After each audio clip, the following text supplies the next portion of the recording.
C'était au début de 1945, quand un rescapé d'Auschwitz est venu au couvent et a raconté à Sœur Marie, qui s'occupait de nous, que mon père était décédé. Elle m'a appelé, elle me l'a dit, et elle m'a également cité les dernières paroles de mon père, d'être un bon juif.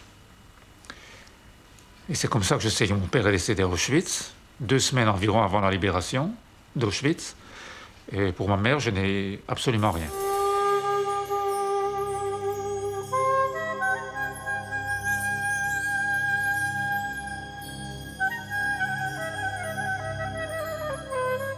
Par exemple, au couvent, je priais tout le temps à Jésus, je veux mes parents de retour, mais seulement comme catholiques. Je ne les veux pas des juifs, qui ne reviennent pas s'ils sont encore juifs, seulement catholiques, je les voulais.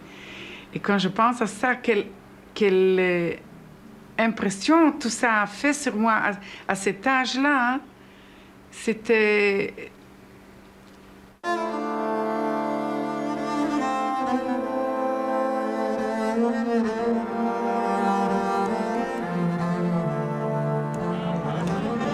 C'est ici que notre histoire commence, au moshav de Nir Galim, aux portes du Negev.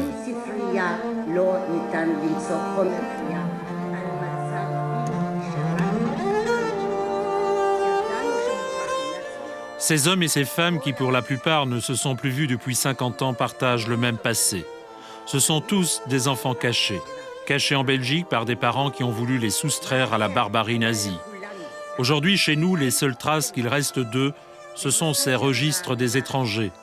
Dès leur sortie de clandestinité, au lendemain de la guerre, ils y étaient inscrits. D'origine polonaise, hongroise, tchèque, allemande ou tout simplement apatride, ces enfants ont vécu sous de faux noms, ont été baptisés, ont perdu toute identité pour pouvoir survivre. Dès la libération, la communauté juive va tout faire pour retrouver ces enfants désormais orphelins, placés chez des particuliers ou dans des couvents.